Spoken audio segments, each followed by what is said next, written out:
Wednesday Yachting Lunches, me with the great voice. Holy moly, it's great to be back in our grill room. Yes, yes. So it's wonderful to be looking at these great windows, and if I look a little different, it's because I have a confession to make. So most of you have known me as a sailor all my life, but recently I've crossed over to the dark side. With the purchase of this boat, it's official that I'm not just a sailor. So we're going to have it up here in a month or so, and you're all welcome to come for a ride because we intend to just wear it out on San Francisco Bay. So we'll be up here playing around with it, and all those people who said I can only sail are correct because I'll be learning to drive this creature. Anyway, I spent so much time in Dave McEwen's beautiful duck, Dave and Jen's beautiful duck. I just thought we got to try it ourselves, you know. So let's see. We have some other announcements to make before we get rolling today, too. One of them is there's a great event coming up, the Cruise Fest. And to speak about that event, I want to invite up our esteemed Staff Commodore, Bruce the Man Monroe. Bruce, come on up and tell us about Cruise Fest.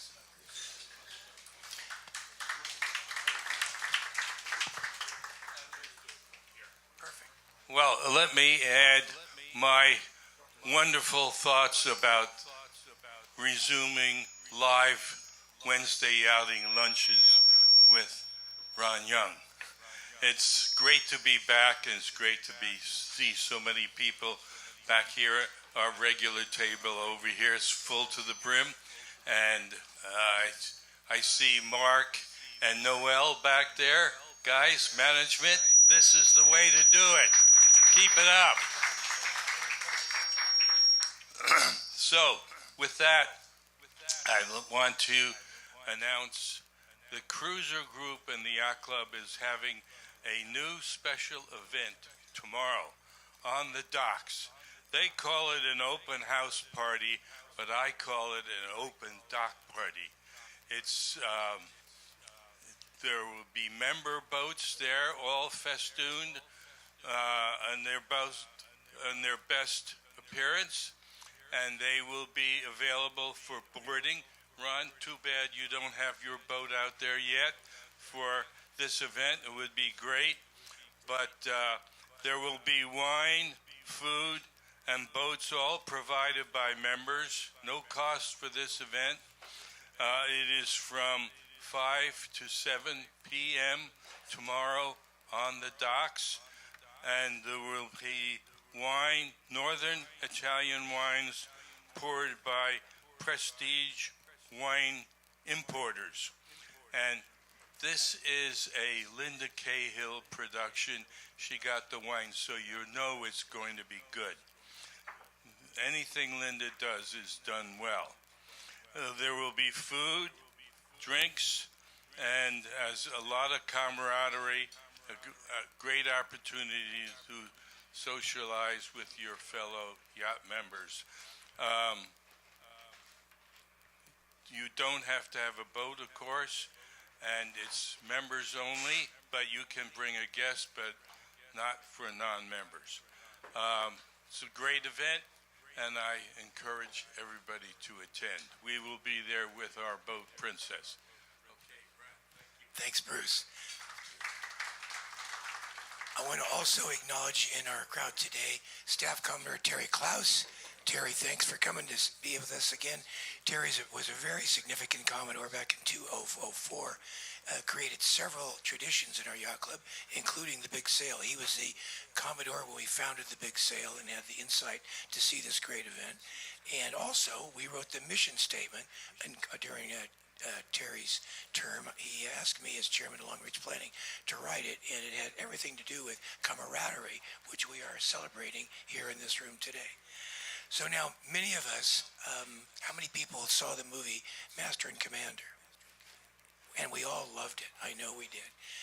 What was amazing about that movie was they had this incredible 18th century replica of a warship. And so it turned out that the bringing of that warship from Newport, Rhode Island to California was a big enough adventure. So our speaker today, who'd become an architectural designer and in fact a wooden boat shipwright, I've got to talk to him about my wooden boat youngster over in the Spalding Yard later on. I might even take one to show it to him. At any rate, he then turned to another skill he had as an author and wrote an incredibly fun and harrowing book that came out yesterday about the tale of bringing that replica all the way 6,600 miles from Newport, Rhode Island to Hollywood. So let's give a warm, smiling Wednesday Yachting Lunch and Grill Room welcome to Will Sofrin. Will, come on up, buddy.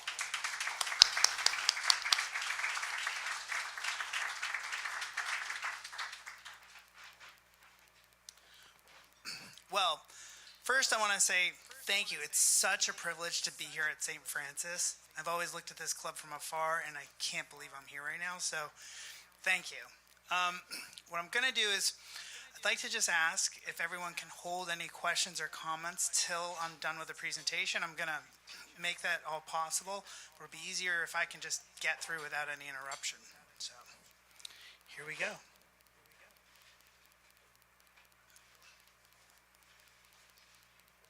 Okay, I'm going to tell you guys about a motley crew of sailors who did just about anything and everything we could to get the job done. Now, you see that guy in red up there? That's me. And I know what you're all thinking. You're all wondering if I remember to go to the bathroom before free climbing 60 feet up in the rig in 80 knots of wind. When I was 21 years old, I was hired to sail the American tall ship Rose from Newport, Rhode Island to San Diego, California to make the movie Master and Commander, starring Russell Crowe. And there you can see our ship over his shoulder.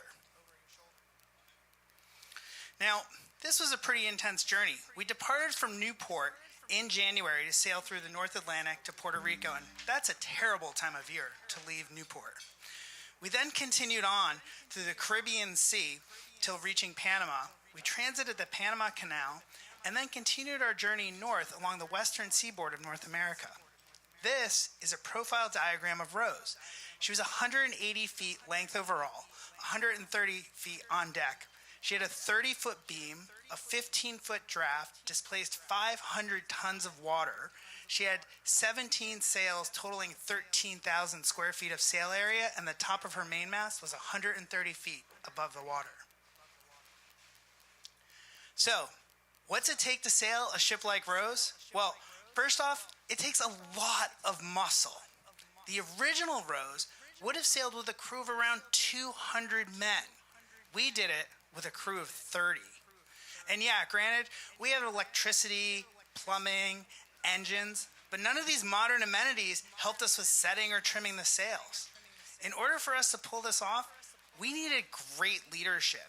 And that all started with Captain Richard Bailey, who then hired our officers, Tony, Andy, and Christina, who were then followed by our bosun, our cook, our engineer, and then finally, our lowly deckhands, of which I was one of them. So, how do I fit into this? Well, I grew up in upstate Connecticut and not to a family of sailors, but I loved Popeye, as you can see from this picture. After graduating from high school, I took a path less traveled and enrolled at the International Yacht Restoration School in Newport, Rhode Island, where I learned the craft and art of restoring wooden yachts. I loved it. It was amazing. And when I wasn't at Iris, I was out sailing, which eventually led to me getting paid to fill on Newport's America's Cup 12-meter fleet. And once I knew I could get paid to sail, I found my calling.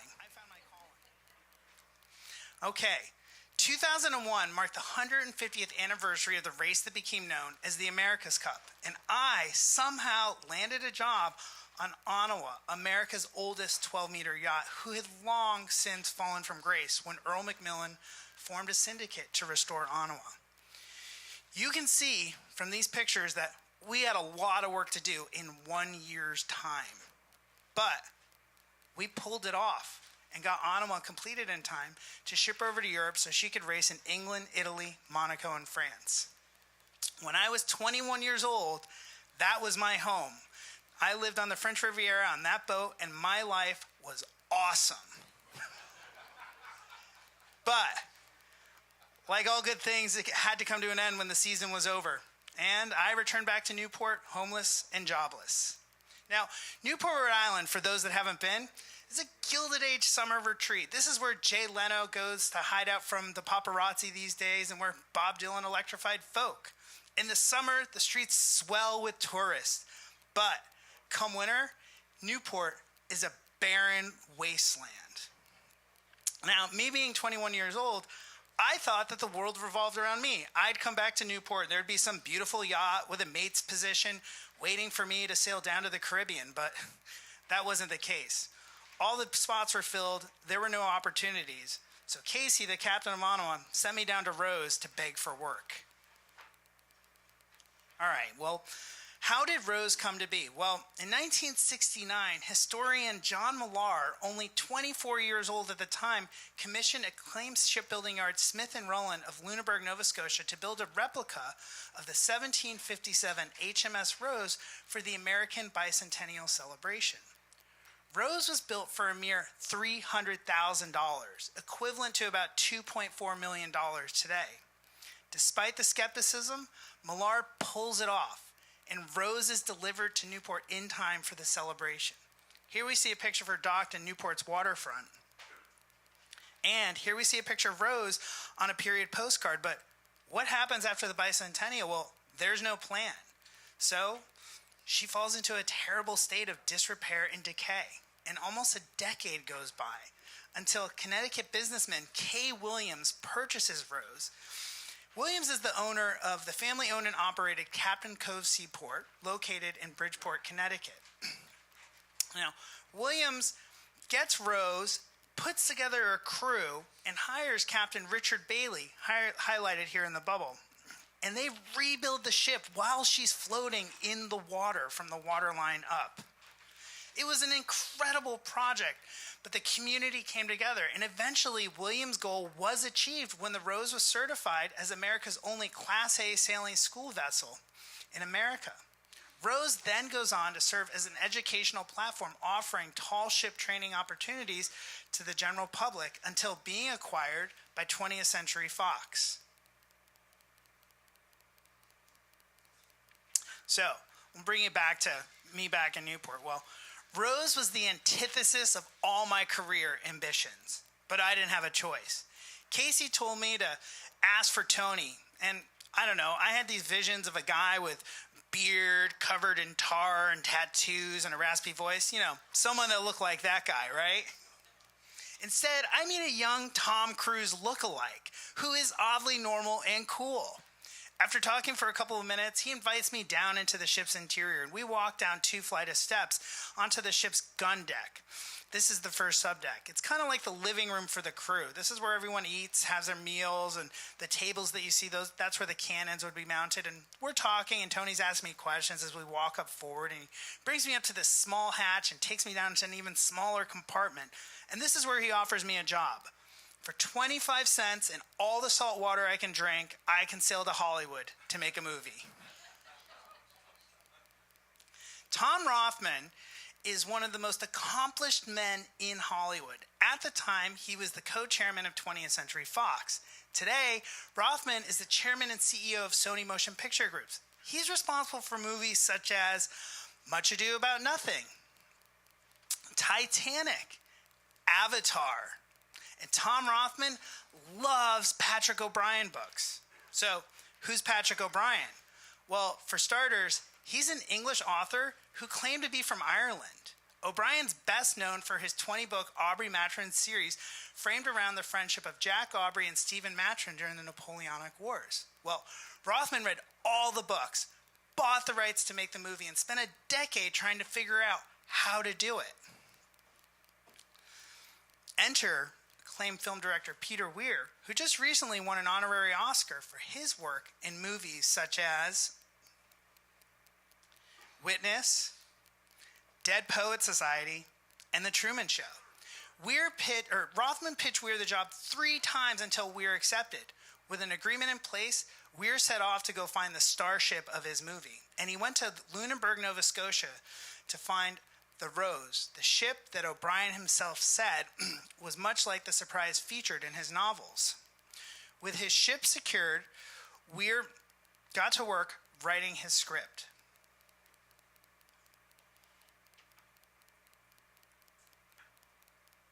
Okay, I think it's safe to say we all know that I accepted the job.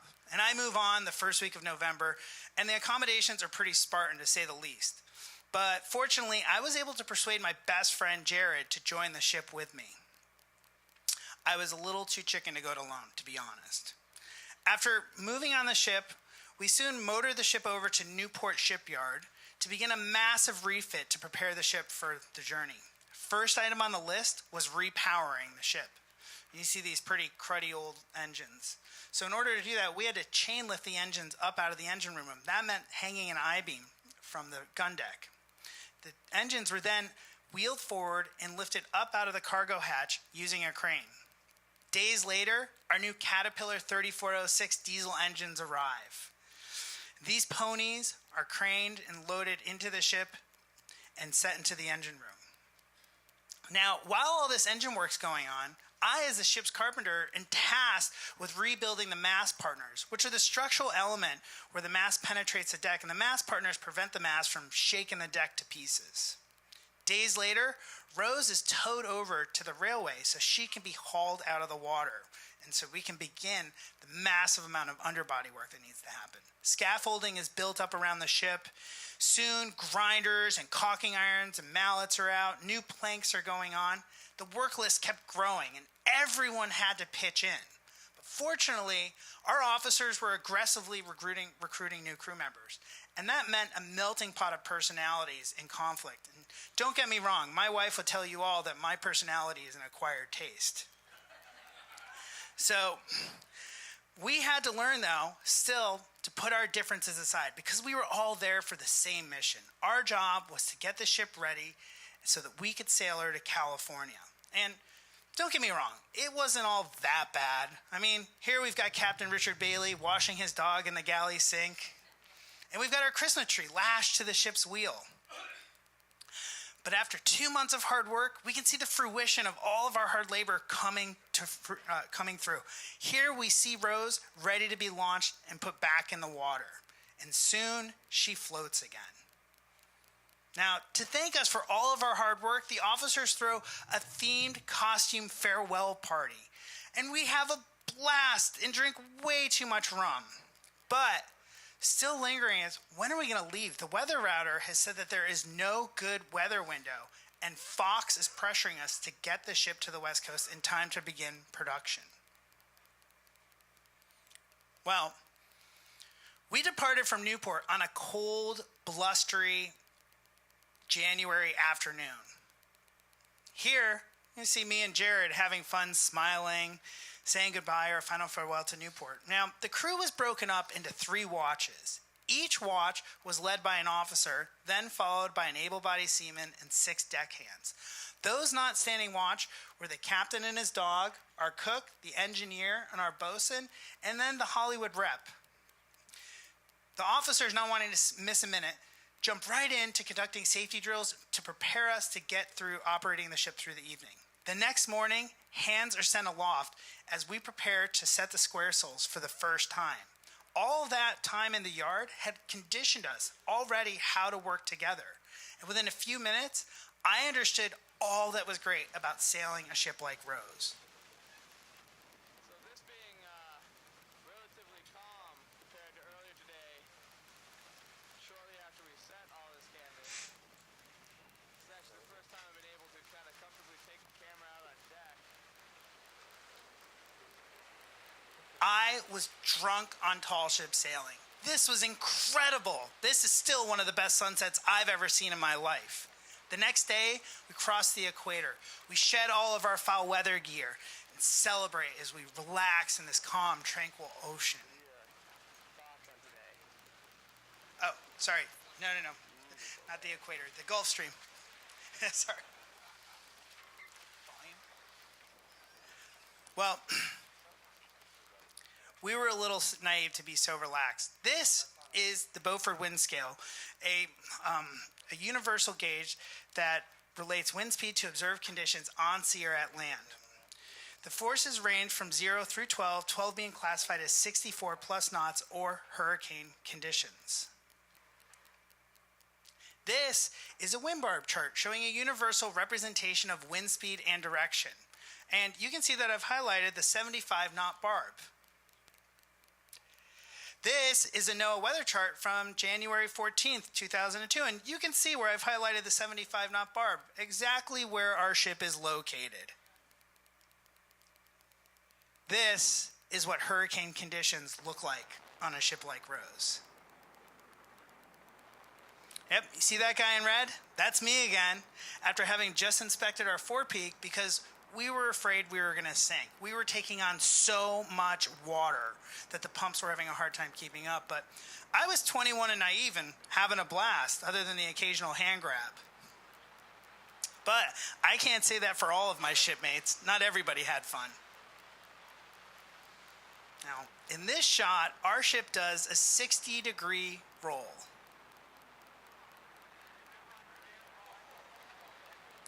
There were a lot of those. Now, I also am sure that everyone here knows that boats aren't quiet when they're sailing. There's actually a lot of noise going on down below. And this was an old wooden ship, and let me tell you, she was screaming from the amount of racking that she was being put through with the wind and the waves.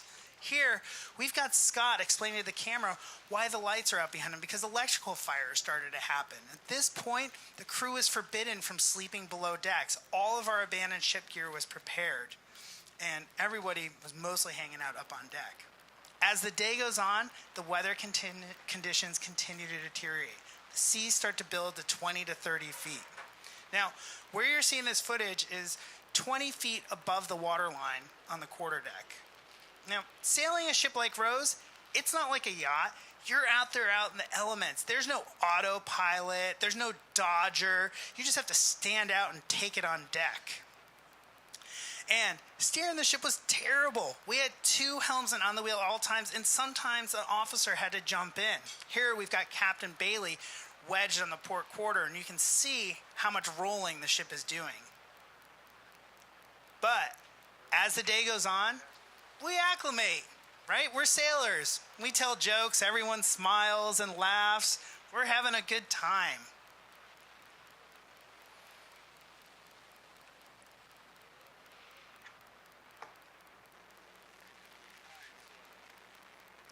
So, John's explaining to the camera that one of our square sails has started to come unfurled, and, well, for some reason, Tony grabs me and says, "Hey, Will, why don't you come up aloft?" Because the only way that we can deal with the square sail is climbing the rig, because that's how it had to be done on ships like these. So, we come back out, and you're going to see the shot that I opened this presentation with, where there we are, up on the yard arm, trying to take control of that sail. And to me, that was one of the most intimidating things I'd ever done. Free climbing that rig in that storm, and with that amount of rolling that we're doing, we're being tossed 60 feet from side to side every 4 to 5 seconds.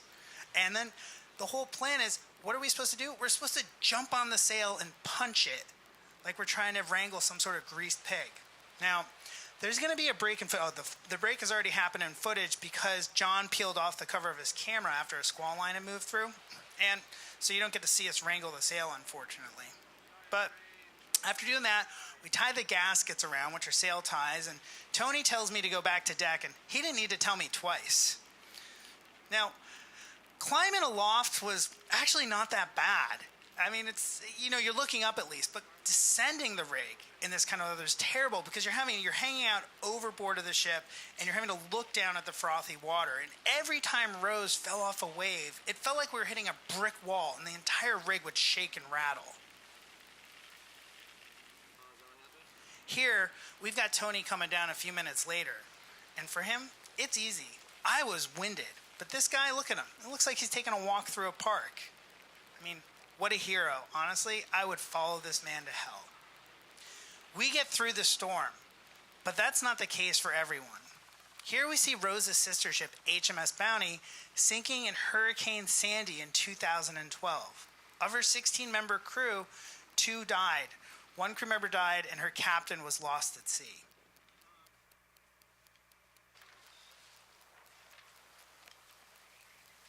Well, it's hard to believe that that flag was new 5 days earlier.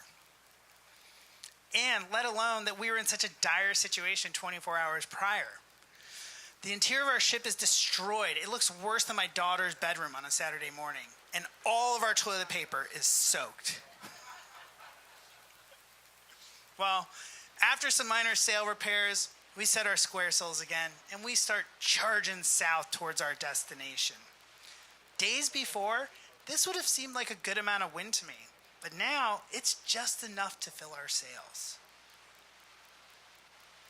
3 days later, we sight land, Puerto Rico, land ho. Hands are sent aloft to furl the square sails and ready the ship. And I am so excited to take on Puerto Rico after having just looked death in the eyes in the North Atlantic. I can't wait for the drinks and the girls and exploring this lush, tropical, beautiful island. And then reality sets in when I realize where we're docking our ship. A half-abandoned ferry terminal that looked like the set from Mad Max. And then, let's add insult to injury. After docking the ships, the officers tell us the long, staggering work list that we need to accomplish before we leave. Rose suffered a catastrophic structural failure during the storm. The element highlighted in yellow, our bit, is what supports the bowsprit. Well, that failed. So the bowsprit pushed into the ship, compromising the tension of our rig. We had to slack the rig, push the bowsprit out, then temporarily shore the footing of the bowsprit, reset the bowsprit, retune the rig. Anyone not working on the bowsprit was sent aloft to rig up our highest sails, the T-gallants. We were given a half day off in Puerto Rico, and not wanting to miss a second of that, we all pitched in, got a minivan, and went looking for the beach. And guess what? We got lost. That's right. We sailed to Puerto Rico, and we couldn't find the beach. Here we are asking for directions. But eventually we find the famed Ring Con, and we get to enjoy a few hours of what it feels like to be a normal person on a beach away from the slave-like conditions of Rose.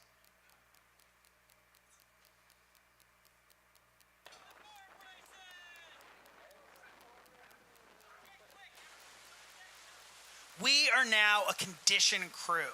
When we departed from Newport, I had no idea what was going on. But now, I've got a sense of what I'm doing. I understand what it means to set the sails and how to do it. And I'm having to think less about everything that's happening.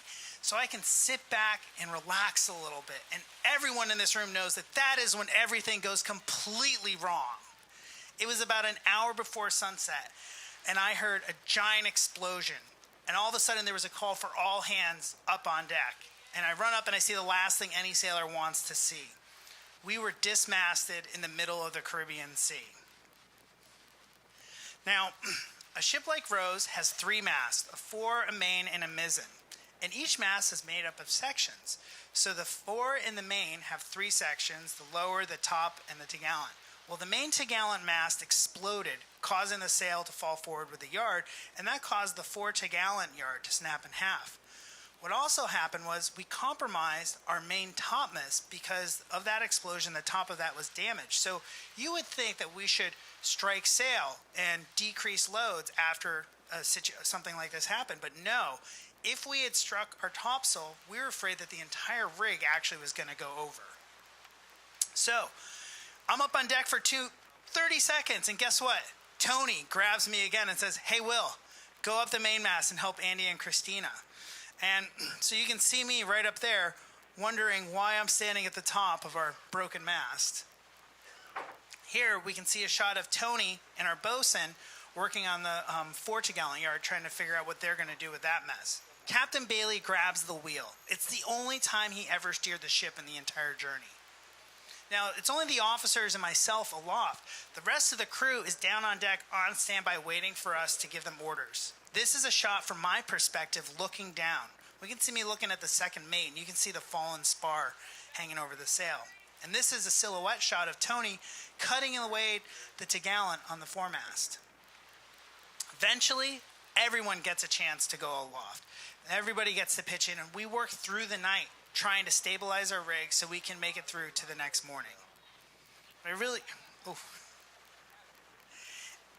Here we are, still working, lowering the spars. There wasn't a break in any of the work that we were doing. Everyone had to grind on, and you can see that we were exhausted. Eventually, we arrive in Panama.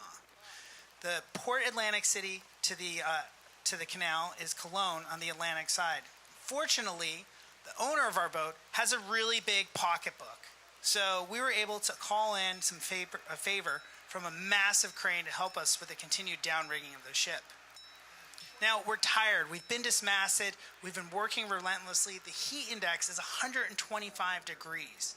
Everyone is miserable. But somehow our officers continue to motivate us to work together.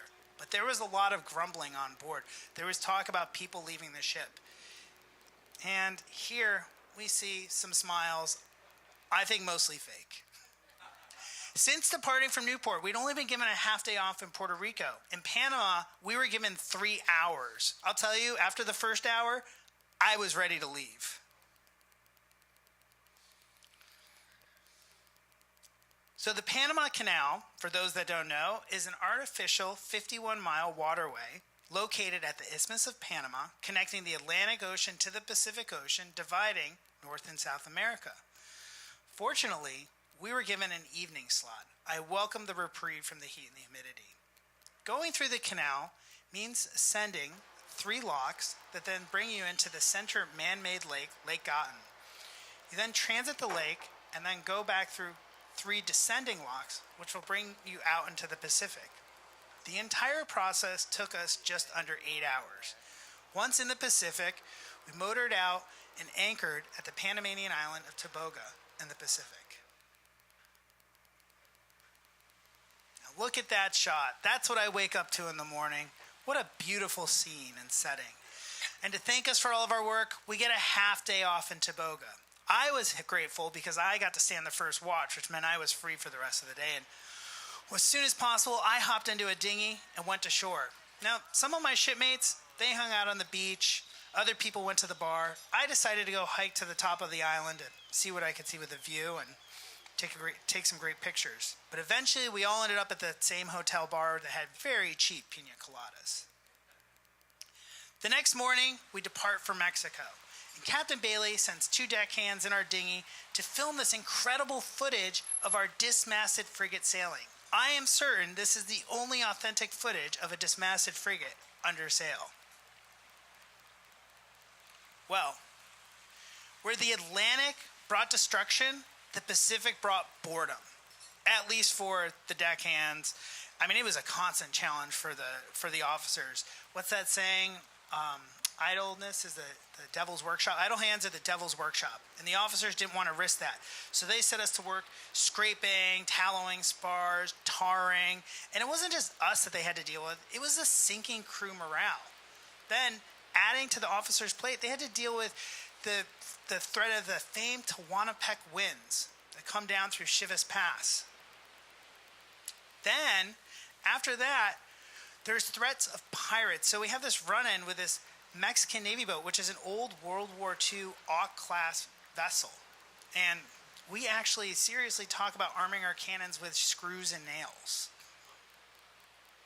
Somehow, we arrive in Acapulco, mostly unscathed, a couple minor breaks, but the morale on the ship has hit rock bottom, and the officers know that they've got to cut us some slack. So we're all given a full day off from the ship, and you can see that really made the difference. With our ship docked, we took on the best that Acapulco had to offer, starting with mechanical bull riding. My favorite was seeing the famed Acapulco cliff divers. And then bombing down around Acapulco inside of the old-fashioned Volkswagen Beetle taxis. Our youngest crew member, only 16, tried bungee jumping for the first time.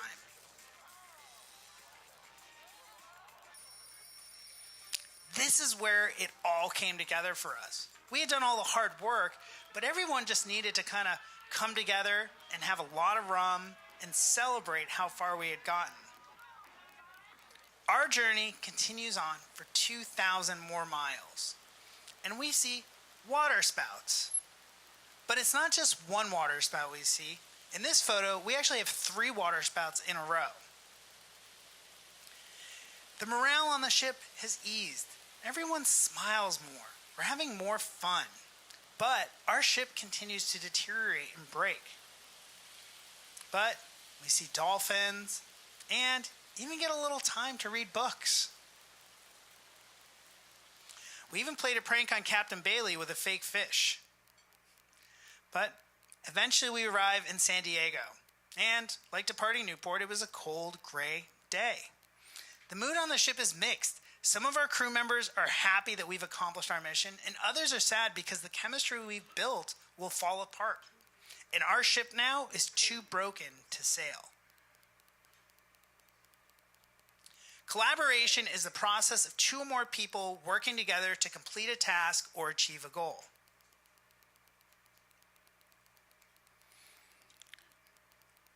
I wonder how our officers pulled it off. I mean, we sailed through fierce weather. We survived a dismasting and no one died or was horribly injured. We slept while others stood watch, and we learned through the process of doing. In the end, we became bonded. We became friends. We were all just, there for a job, but it became so much more. When I think about what our officers passed on to us, I come up with 4 key qualities: leadership, mentorship, stewardship, and most importantly, friendship. After arriving in San Diego, Rose was a mess. So we had to bring her over to the naval dockyards so we could structurally rebuild her to transform her into HMS Surprise. After 2 months of a lot of structural work, Rose was put back in the water and we delivered her down to Ensenada so we could complete her transformation there aesthetically. And next you're going to see a scene from the trailer Master and Commander.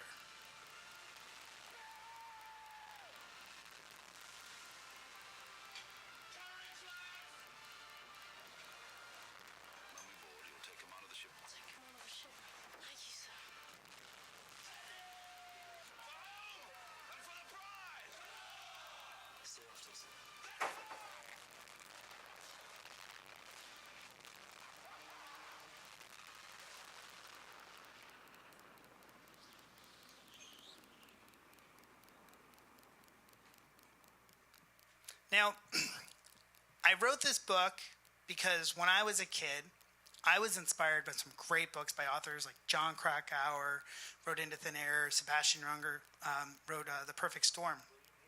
And I wrote this book because I think it's important this day and age that we get that message out, same message out to kids about creating their own adventure. So I hope that everyone in this room, if you enjoyed my presentation, will tell kids or anyone you think that needs a little bit of a motivation to go figure out how to make their own adventure. Maybe they might read a book like mine or John Krakauer's book.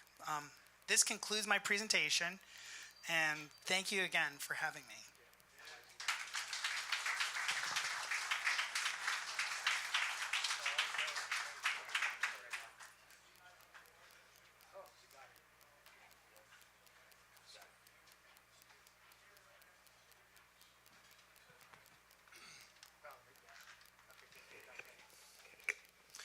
What a great and fun tale. Holy cow, Will, you tell a good story.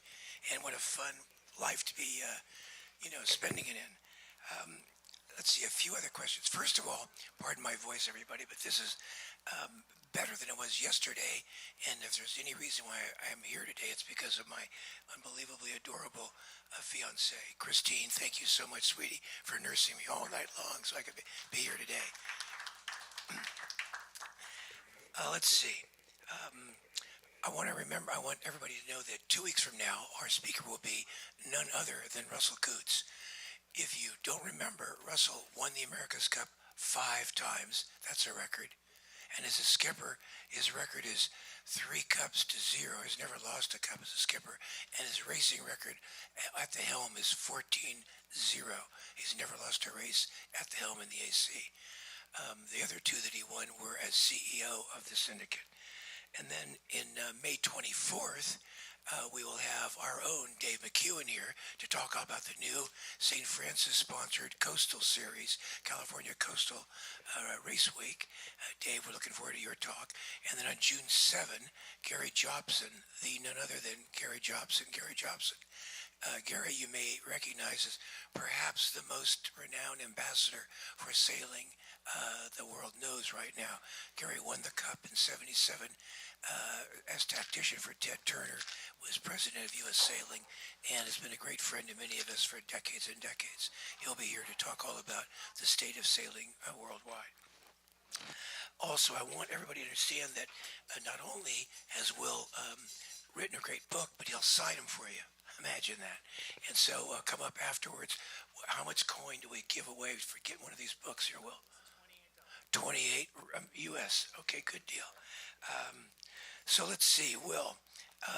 Crew accommodations then and now. You had 30 something.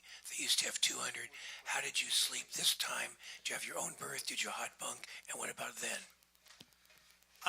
Yeah, on the Rose today, we slept with accommodations that met today's standards. So there were bunks, and they were small. They were kind of coffin-sized bunks, and you didn't really want a big bunk because with the amount of movement that would happen on the ship, the bigger bunk you have, it's really not that beneficial.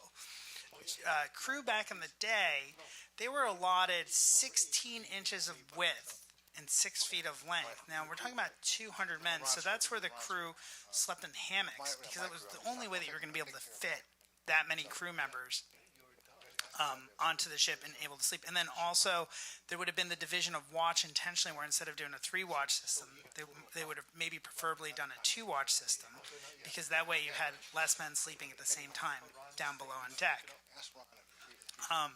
In regards to the question about the hot bunking, well, there is a little bit of that you'll find in the book, so we'll leave that for you. Speed of the vessel then and now. This is a 3-masted, a cool sailing frigate in the middle 1800s. How fast was it going under sail in those days? How fast were you guys going under sail these days? I think that we were both probably traveling about the same time, at the same hull speed. The replica Rose did have a modified interior, the shape of the hull below the waterline was modified, and so she was a little bit more narrow. So maybe the Rose back in the day would have sailed a little bit slower, but I think we were averaging between 9 and 13 knots when we were underway. And you were powered, how many horses in the diesel engine, and how fast were you going under power? Oh, Ron, I'm not prepared for that question. I will say that we had the engines running almost the entire journey, because right before that storm, again, we had repowered the ship, and after crossing the Gulf Stream, we had killed the engines. We were having a beautiful sail, and what happened was there was a design flaw in our exhaust system where we hydrolocked the engines. That meant the water through fluid dynamics had pushed through the baffles and flooded the engines. Now, those were a brand new set of engines, and there really wasn't a lot of experience working with them. So we were so lucky, because the Hollywood rep who was with us was actually a diesel mechanic also. And were it not for him being on board, I'm dead serious. I think we might have ended up in a situation like the Bounty, because we really needed the engines to weather that storm. Through that storm, if you saw, we just had our staysail set. We had the engines going to kind of just help the boat stay just off the nose to the wind. As a result of a fear of hydrolocking the engines again, we kept the engines running for the entire journey. Now I'm going to keep asking questions, but anybody who has a question, put your hand up. John Bechtel will bring a mic to you, and we'd love to have questions from the audience on any and all subjects. Talk about communications then and now. In those days, were they using signal flags, semaphore, and only when they got within sight of land? I can't imagine any other way they were communicating. But what do you know about that, and what communications did you guys have on your voyage? That's a great question, Ron. Back in the day, yeah, your forms of communication would have been signal flags and also mail.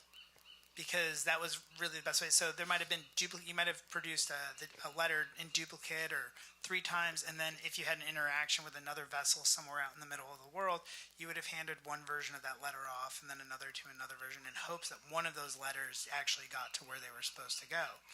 But in regards to communicating to other ships, they didn't have electricity, so there were no radios. Signal flags were really the only way that you were going to communicate, and there wasn't any sort of Morse code with any light communication as well.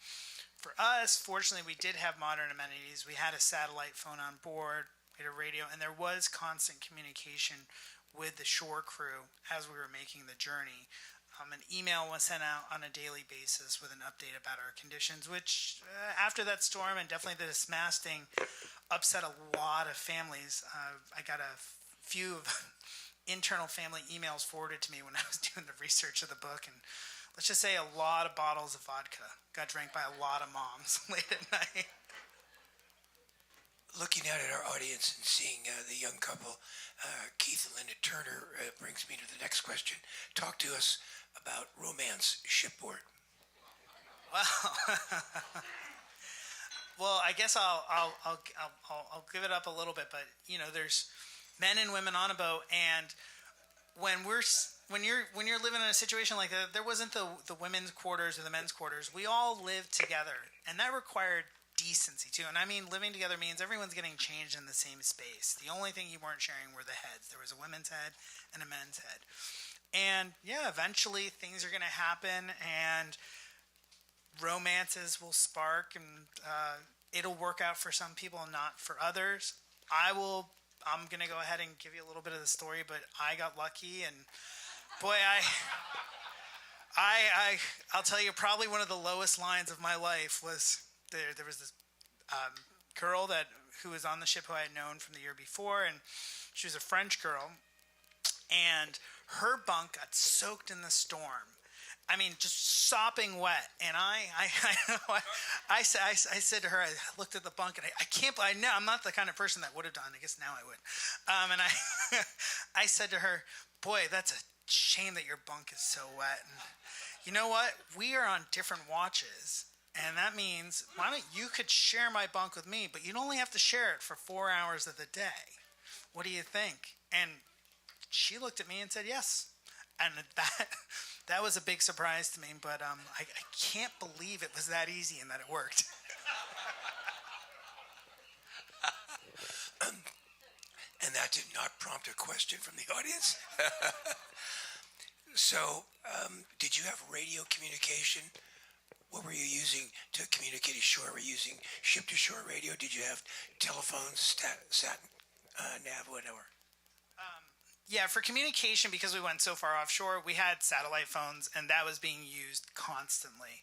There was also a single sideband radio, I think, for checking weather. There was a famous weather router in the Northeast called Norm, who did a lot of weather routing as a free service. I think he was also based in Michigan, which really kind of made it funny that he was the predominant weather router for the ocean, but mostly satellite phone. Question from Dave McEwen. Dave. Yeah, Will, thank you so much for coming and talking to us. Fascinating story. What has become of the ship Rose? Rose is now Surprise, and she is docked at the Maritime Museum in San Diego, and she's a dockside attraction there, and it's wonderful to see her there. I'm a huge fan of the museum. They have a great volunteer program, and they're able to operate some of their vessels. I don't know if Surprise is going to sail again, because the priority of converting her from Rose to Surprise for the movie meant maybe not the best materials and conversion. So there would have to be so much work done to sort of undo the bad work to be able to really bring her back up to modern standards or Coast Guard standards. What about navigation tools? What were you using then and now? Well, Somebody wants to. I'd love to tell you that I know much about navigating on the ship, but as a deckhand, we really weren't privy to much navigation knowledge or information. I was there to be told what to do, and I was really a mule on the ship. Fortunately, because I was one of the ship's carpenters, it really elevated me from the other deckhands, and I got a purview into Captain Bailey and the officers and what they were doing for navigating. But they were using charts. They definitely were using a GPS chart plotter. but still there was always backing up what you're doing. I think the start process might be dead reckoning and then verifying with your GPS coordinates. Back in the day, they were using sextants for navigating, and they were using knot logs, which was how you calibrated the ship's speed, and charts that either were developed or through by them or through experience. And so those of you who don't know, knots refer to the old term for measuring speed years and years ago, where you drop a line overboard with knots at a certain distance, and based on how far back that line got to the end of the boat, we're going that many knots of speed, 5, 6, 7, 8 knots of speed. Yes, sir, question in the back of the room. Yeah, actually, two questions. Now that you've let it be known that you had your engines going the whole time, I'm less impressed with your 9 to 13 knots. So did you have sail up? Did you continue to use the sails? Oh, absolutely. We used the sails as much as we could all the time on both coasts. We just kept the engines running, so the engines were in idle a good amount of time. We weren't not actually. engaged. Yeah, Okay. no. I'm being honest, saying yes. We had the engines running because we didn't want to hydrolock again. But the 9 to 12 was absolutely possible with the hull with that waterline length, and I'd say that we were probably even in the Caribbean Sea exceeding 15 to 16 when we were when it was really puffing and we were cruising down the back of the waves. Under sail power. That's awfully good. The other question is, you mentioned your officers several times, and with admiration. So who were the officers, and what kind of training had they had, and what kind of experience did they have? So we had three. So we had Captain Richard Bailey, who he was a licensed U.S. Coast Guard captain. I think he had an unlimited tonnage and an immense amount of experience. He gained his experience, like most captains, doing sea time on a variety of vessels. And by the time I'd gotten to the Rose, Captain Bailey had already, with the Rose, crossed the Atlantic twice. In regards to our officers, our first mate was a man named Tony Arrow. Our second mate was a man named Andy Ellers, and our third mate was a woman named Christina Sobrin. And all of them, just like Captain Bailey, got their experience through sailing various tall ships and rising as they continue to add to their licensing and experience. So historians in the room will know that this yachting speaker series was started in 1966 by Denny Jordan. And in the 90s, I came to this post in 1990. We were hosting Thursday's Child Skipper and Crew, who had just broken the 150-year-old record from Boston to San Francisco. And when I asked Lars Bergstrom on the boat, one of the crew, I said, "How does it feel to break this 150-year-old record?" He said, "Well, we were driving a carbon fiber boat with spectrum lines and eating freeze-dried food using sat-nav for navigation, and we just beat by a couple hours a square rigger hauling lumber." He said we were actually quite humbled to be anywhere close to their record. And so I got to say, Will, what an incredibly fun thing to do as a young guy. And then you decided to write a book about it. Talk to us about the whole process of deciding to record this with a book. Well, writing the book was an incredible adventure on its own because I had this version of what had happened to me. And fortunately, I want to let you know the framework of the book comes first from the ship's log. I reached out to Captain Bailey, who actually was on his way to the West Coast to fill in on the Californian, I think. And he brought out Rose's log and let me take pictures of it. So I used that as the backbone for the book. Then with the footage that you saw, we had about 3 of us had camcorders on board. So we had recorded a total of 8 hours of film footage. And a lot of my shipmates, when they found out that I wanted to write the book, everyone sent me pictures. Some people sent me their journals. So I had a lot of corroboration and cooperation. In addition to that, I reached out to as many shipmates as I could. Now, there were 30 of us on board.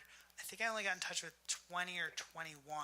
Some didn't want to be found. And again, like I said, I've got a bit of an acquired taste personality. Some didn't want to talk to me. So I get it. I mean, probably the most awkward call was with that ex-girlfriend. We didn't work out with us. And when you call someone up 15 years later and say, hey, I want to write a book about falling in love with you. That's a bit of a tough call. And she's an attorney now too, so so her response was, let's just be clear, Will, this is your version of what happened. It doesn't mean this is what happened. But I eventually did get her on board. I realized that I was putting it off because I was 2 years into this when I finally said, oh man, I still haven't called her for that interview. Because I did call everyone and interview them. What was very enlightening for me was I learned after my first couple interviews to actually wait to the last minute to call everyone or talk to them, because it had been so long since we had done this together that we'd all changed as people. We'd grown up. Many of us had families, but we were encapsulated versions of ourselves then. So I really tried to approach the interviews with knowing that some of us hadn't talked to each other for that long, and to kind of prod what we remembered about each other then before we talked about where we were today. So that was just wonderful. And So, did you make an outline, and how long did it take to write the book? I did. No, I didn't make an outline because I didn't know what I was doing. I never aspired to write a book. I thought, I have a 7-year-old daughter, and I hope, I told you guys earlier about when I was a teenager, and I really hope that I thought to write this book for my daughter because I hope that when she's a teenager, she'll read an adventure story like this, and it will make her feel better about following her passion and what she's going to do with her life. So yeah, I had no idea what I was doing, and I just started.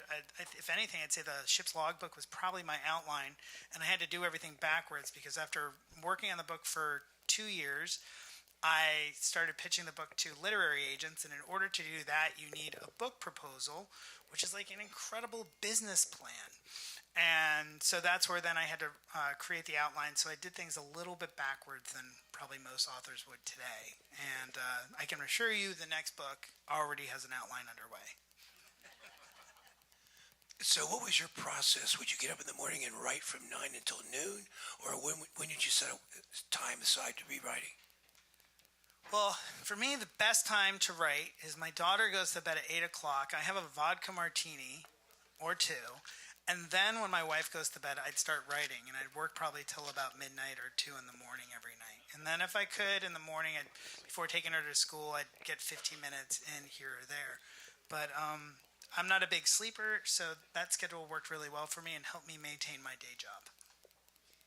So I also want to, there's a question by Shelley Sky. I was just going to introduce her. I want to also say that we think on the Wednesday Yachting Luncheon that it's a great asset of our club to have the speaking series, and we like other yacht clubs have speakers as well. So we're sharing all of our speakers with the other yacht clubs in the area, San Francisco, Sausalito, and Corinthian, and we want to all welcome those members to come to our club and our members to go to their clubs. We're in a small yachting community. We should all recognize each other as friends with a similar addiction, and we should take sympathy on each other. We're all into yachting, and it's clearly a silly thing to be doing, so we should have compassion for each other. That should be bigger than our rivalries. And so with that, I want to introduce the chairman of the speaker series at Corinthian, Shelley Sky. Shelley, welcome. Thank you. I don't want to talk about me, but I want to thank Ron very much for inviting me today, because when I attend a speaker here, I can just pay attention. And when I'm hosting a speaker at the Corinthian, I'm all worried about sound and are there going to be questions and things like that. So today is wonderful for me. And I do have a question. But also thank you, Ron, because I totally agree about cooperation among the clubs. It's really fun. I have been to many of these, so I'm here, present at lunch, so I'm really happy to be back. Thank you. So my question is very simple for Will, which is, Will is coming to the Corinthian tomorrow night in case you know anybody who wants to come tomorrow night. It's totally open. My question is very simple but fun. Will, did you or any of the other crew appear in the movies? Well, a lot of crew members did appear in the movie. I was cast, and I had a set job for it, but I felt that I had just done the real thing, And I didn't want to make a movie about sailing. I wanted to keep doing the real thing. So I got offered a great job back east, and I decided to leave the ship. But I'd say 2/3 of the crew ended up staying on for the filming, and it's really funny to say, even though they stayed on, not everyone was able to be cast because they wanted weird-looking people. That was Peter Weir really wanted everyone to look differently, and unfortunately, that meant that the girls, when they put beards on, really fit the bill. So I see more of the girls in the scenes with beards than actually any of the guys that we sailed with.